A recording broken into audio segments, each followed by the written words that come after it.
문성혁 장관을 비롯한 해수 관계 공무원 여러분들 연일 수고가 많으십니다. 오늘은 국가민 관계로 칭찬은 좀 이렇게 미흡하더라도 이해를 하시고 들어주시기 바랍니다. 지금 그 바다에서 어민들은 지난 여름 폭염으로 인한 피해, 고수온으로 인한 피해가 극복되기도 전에, 솔직히 말씀드리면 정부가 적절한 대책을 세우기도 전에 반갑지 않은 겨울철 갱이 모자반의 유입에 대해서 이것 또한 대책이 없는 상황에서 아주 어렵게 힘들어하고 있습니다.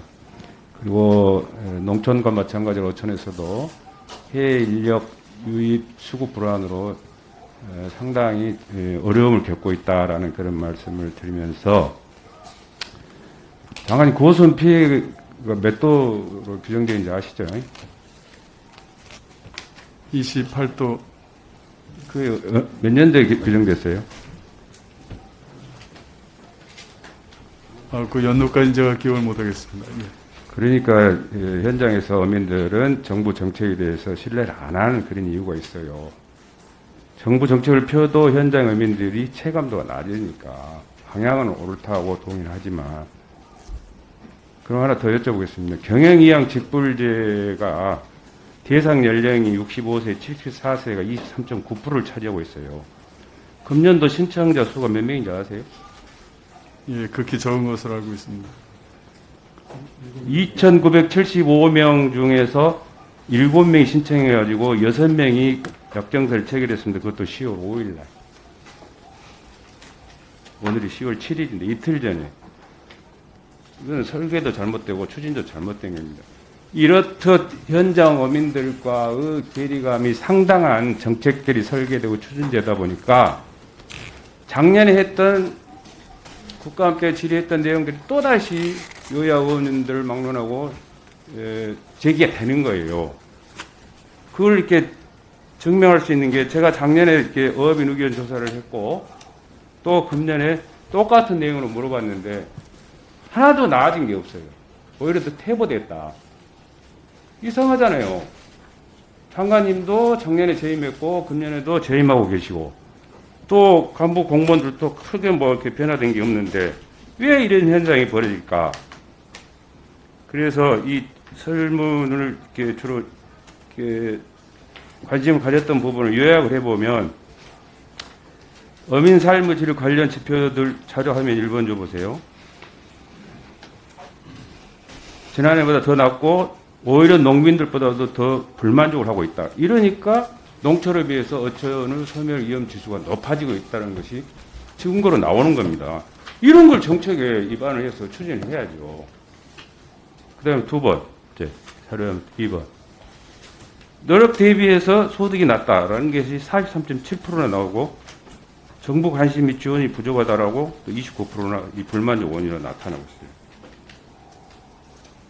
공유가 안 되고 소통이 안 되는 거예요. 정부 정책하고 현장 어민들하고. 그럼에도 불구하고 우리 대한민국 선량한 현장 어민들은 해양수산의 기관의 중요도에 대해서는 높게 평가하고 있어요. 또 그런 반면에 그 기관들의 노력에 대해서는 박하게 평가하고 있다. 자료 한번 4번 줘보세요. 봐보세요. 제가 거짓말한 거. 이 말은 대한민국 어업인들 1110명이 답변한 내용을 제가 통계해 내는 겁니다. 제 얘기가 아니에요. 그래서 농림부도 마찬가지로 제가 그런 얘기를 했는데, 헌법 제123조 사항 정신에 아주 불법하는 그런 행정을 펼치고 있다. 그런 무책임한 행정을 펼치고 있다는 것이 오늘날 해수부다. 이렇게 이 자료는 말을 하고 있다는 거예요. 결론적으로 이 노력 대비 낮은 소득으로 불만족한 어민들에게는 기본소득과 최저 생산비 보장 외에는 다른 답이 없다라는 것이 이 의견 조사가 말하는 것이고, 5번째입니다. 하면. 따라서 어촌 활력과 삶의 질 제고 국정과제에 대해서 정책 중요도를 높이 인정하는 이유가 있습니다. 여러분들이 애써서 성공적으로 추진하고 있는 어촌 뉴딜 300 같은 사업이 체감도가 높다는 거예요. 이런 거에 대해서는 어민들이 높이 평가를 하고 있어요. 전혀 없는 건 아니지만. 그러니까 소프트웨어하고 하드웨어하고 구분을 해야 되는데 소프트웨어는 소프트웨어대로 하드웨어는 하드웨어대로 가야 되는데 해양수산부 정책은 어딘가 모르게 입안할 때는 하드웨어인데 소프트웨어였는데 이게 바뀌는 거예요. 현장에 가서는. 현장 어민들한테는 소프트웨어가 하드웨어로 다가온다는 거예요. 그럼 이 사업 추진의 방법을 바꿔야죠. 개선을 해야죠.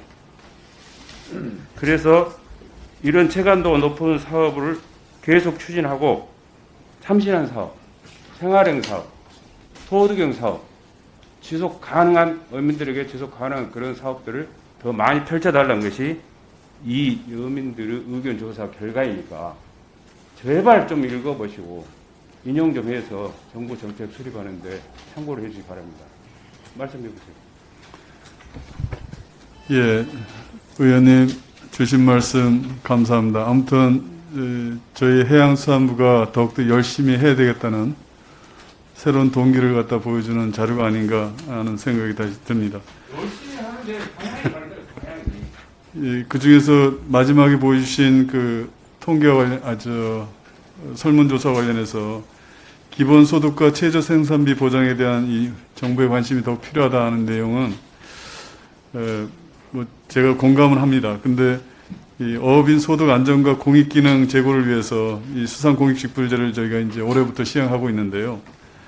기본수단과 제도 목적이 이제 비슷한 면이 없잖아 있습니다. 그래서 좀 신중한 검토가 필요하고요.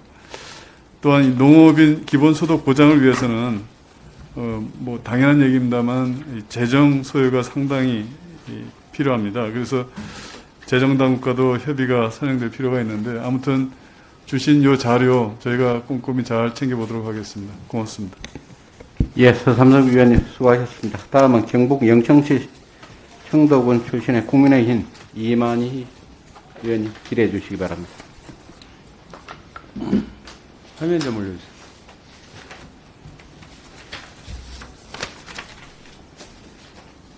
장관님 이게 뭔지 아시죠? 예, 이내부입니다. 다음 화면. 다음 화면.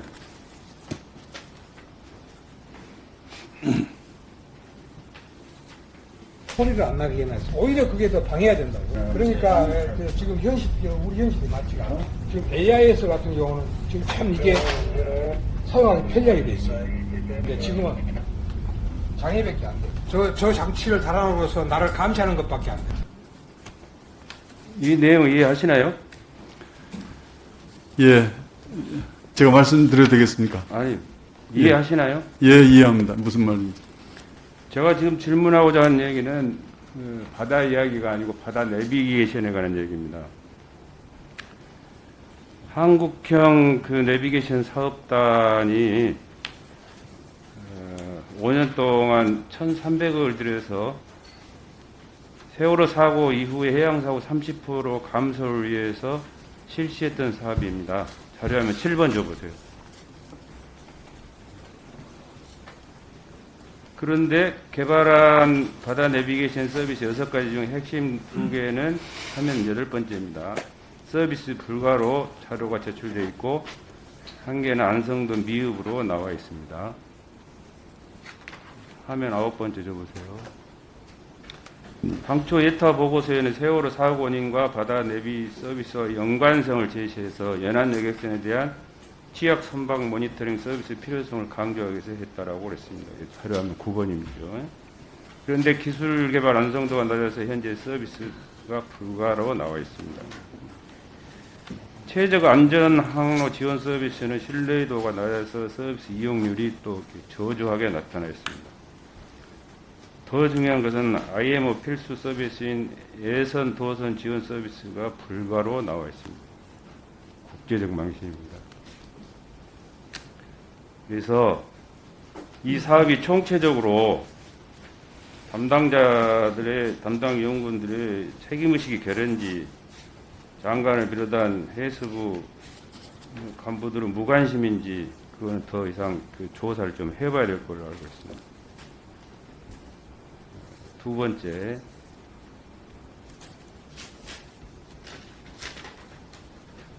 모든 선박의 서비스가 적용되어 사고 예방 효과를 노려야 되는데 전체 선박 12.5%, 그중에 어선은 고작 2.07%에서만 이용이 되고 있다라고 자료로 말해주고 있습니다. 자료하면 10번째, 현재 서비스 제공 미흡으로 단말기 보급률이 매우 낮고, 또 방금 말씀드렸던 것처럼 어선 설치율 척수는 많은데 2.07%에 불과해서 11번째 하면 과연 이 사업 실효성에 의문이 있느냐라고 본 의원이 이의를 제기하는 것입니다. 그리고 외국 선박은 이용 자체가 불가한 걸로 나타나 있고, 또 폰의 일종인 아이폰 앱은 작동이 안 된다라는 걸로 나와 있습니다.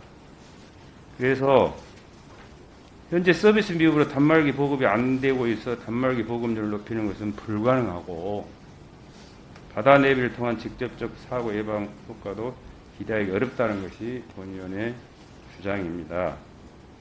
차라리 그럴 바에는 이런 그 효과를 낼 수 없는 단말기 강제적 설치 규정을 폐지해야 되는 거 아니냐. 또 단말기 보급 사업을 전면 재검토하고 기 서비스 이용 선박에게는 안전 점검 및 출항 통제 기준 완화 등 제도적 보상도 좀 해야 되는 거 아니냐는 것이 제가 이의를 제기하는 겁니다. 세 번째 마지막, 이런 상황임에도 불구하고 사업단은 제대로 된 평가도 없이 고도화, 상용화라는 그런 단어를 사용해가지고 수백을 더 이렇게 쓰겠다라는 그런 계획을 세우고 있습니다. 자료는 12번째. 277억을 더 쏟아붓겠다는 거죠. 해수부 상용화 고도화 계획에 따르면 2025년에나 서비스 상용화가 가능한 걸로 나와 있습니다. 그것도 성공 여부는 확신할 수 없습니다. 그래서 2025년에 된다는 상용화 고도화 서비스라면 미리 단말기 구입한 사용자들, 또 그때까지 불완전한 서비스를 이용할 수밖에 없는데, 이런 것들에 대한 구제는 어떻게 하고 거기에 따른 책임은 어떻게 할 것인가, 책임 소재를 어떻게 물을 것인가. 추가 소요액이 확인된 것만 277억인데 단말기 보급 사업까지 합하면 500억 상회를 하고 있습니다. 처음 계획한 R&D와 시스템 구축 사업이 성공했다면 이 돈은 고스란히 아낄 수 있는 그런 돈이라는 겁니다. 근데 여기서 예산을 낭비하고 있다는 것을 볼 수가 있죠. 이런 것들을 이렇게 토탈해서 보면 과연 해수부가 이 바다 내비게이션 사업을 하면서 실제로 30% 해양 사고를 줄이겠다고 그랬는데 그게 가능한 것인지, 가능하지 않았다면 앞으로 가능할 것인지에 대해서 잠깐 짤막하게 답변을 해보겠습니다. 의원님, 30% 줄였습니까? 줄어들었습니까? 아직까지 뭐 그런 결과는 얻지 못했습니다. 그럼 앞으로 줄어들 것으로 예상을 하십니까? 예, 그렇게 생각합니다. 그런 노력을 하겠다는 거죠. 물론입니다. 예. 그런데 이러이러한 문제, 본 의원이 제기한 세 가지 문제에 의해서 30% 달성 못한 건 사실이죠. 이게 사업 올해 이제 1월 30일부터 시작한 사업입니다. 그러니까 아직까지 그런 결과를 내려면 저는 좀 시간이 걸린다 이렇게 생각합니다. 시간이 걸린다는 것은 장관의 답변이고, 그래서 혹자들은 누구를 위한 바다 내비게이션이냐, 이게 육지에서는 가당키나 하는 일이겠느냐. 육지에서는 모든 운전자들이 거의 대부분 초행길에 평소 다니던 길도 어쩔 때는 내비게이션을 믿고 의지하고 하는데, 바다에서 이런 상황에서 바다 내비게이션을 선장들이 어떻게 믿고 항해를 하겠냐는 거예요. 그게 육지용이냐 하늘용이냐 라는 그런 비아냥 얘기도 있습니다. 1번. 문제 해결 없이 상용 고도화로 덧치된다고 해서 이 문제가 해결될 것인가에 대해서는 본 의원은 그렇게 생각하지 않습니다. 물론 장관의 의지나 연구원들의 노력으로 해결되기를 바라긴 하겠지만, 어딘가 모르게 좀 연구원들이나 해수가 뭔가 좀 간과하고 있는 게 있지 않냐, 이 사업에 대해서. 그걸 좀 다시 한번 디테일하게 장관이 들여다볼 필요가 있다. 그리고 반드시 이 적지 않은 돈이 들어가기 때문에 이 사업의 실효성을 거두지 못한 그런 부분에 있어서는 책임을 물어야 된다. 저는 그렇게 생각합니다. 책임질 것은 누군가는 져야 된다고 생각합니다. 이게 적은 돈이 아닙니다. 제 욕심 같아서는 감사도 이렇게 하라고 의뢰를 하고 싶고, 더 큰 기관에 감사 의뢰를 하고 싶지만, 장관의 의지를 종감 이전까지 한번 살펴보고, 그때 가서 제가 예, 의원님, 뭐 여러 가지 지적 감사드립니다. 근데 정말 외람된 말씀이긴 합니다만, 제가 항해사 출신입니다. 누구보다도 이 내용에 대해서 저만큼 잘 설명할 수 있는 사람은 저는 없다고, 이 뒤에 국장들, 실장도 앉아 있지만 누구보다도 저보다 더 많이 아는 사람은 없다고 생각합니다. 저는 이 관점이 굉장히 의원님하고 저하고 보는 관점이 좀 다르다는 걸 갖다가 말씀을 드리고 싶은데요. 여기 뭐 아시겠습니다만 R&D 사업입니다. 국가 R&D 사업이 굉장히 많습니다. 뭐 저는 이제 연구자 출신이긴 하지만 R&D 사업 그 자체의 특성이, 저희는 뭐 그 선생할 때 그런 얘기를 했습니다. R&D 사업 한 10개 하면 한두 개 성공하면 대성공이다. 물론 그 성공률을 높이도록 이렇게 나가야 되겠습니다만은 이 R&D 사업을 시작했고요.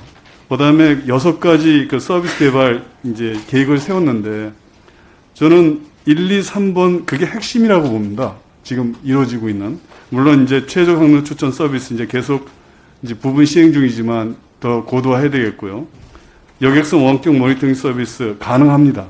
그 다음에 도선 예선 지원 서비스는 제가 보기엔 필요 없는 사업입니다. 솔직히. 근데 이제 여기까지도 집어넣더라고요.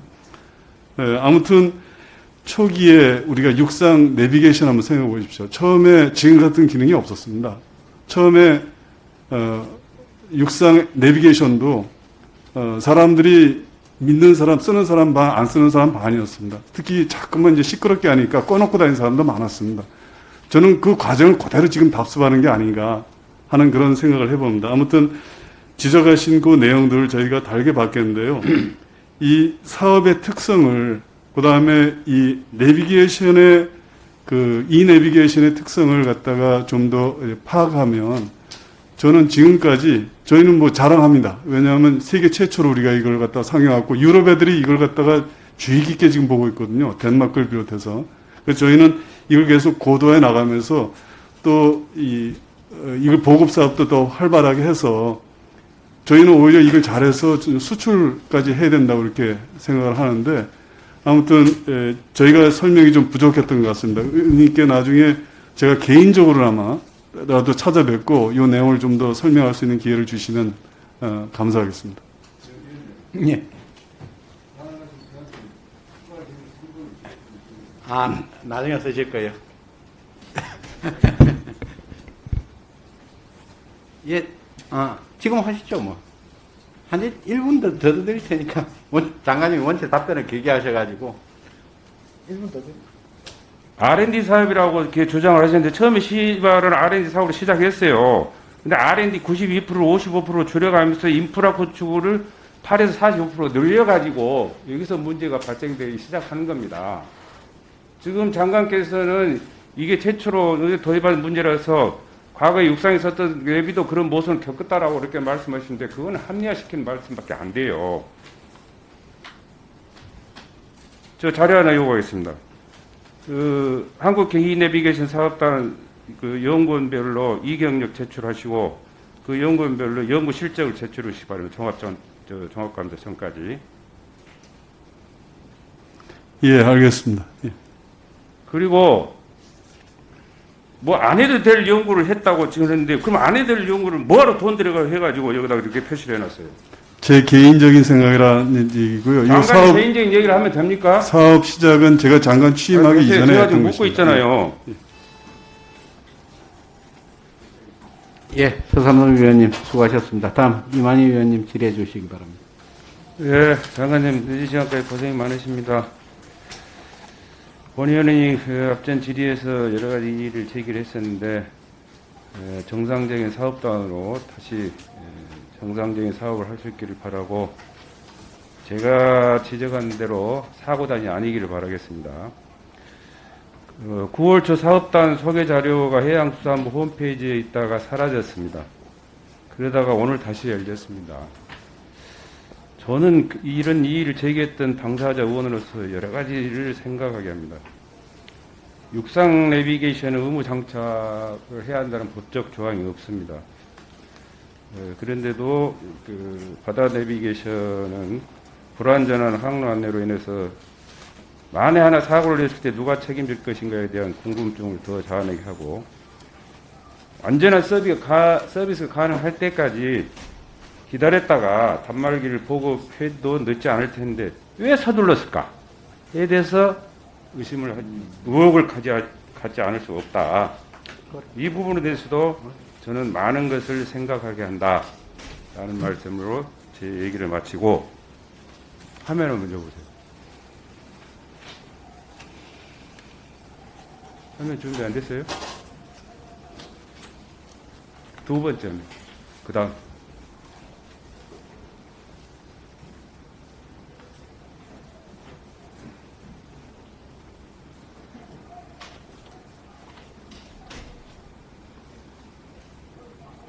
그래서 방해해야 된다고. 그러니까 지금 우리 현실이 맞지가 않아. 지금 AIS 같은 경우는 지금 참 이게 사용하기 편리하게 돼 있어요.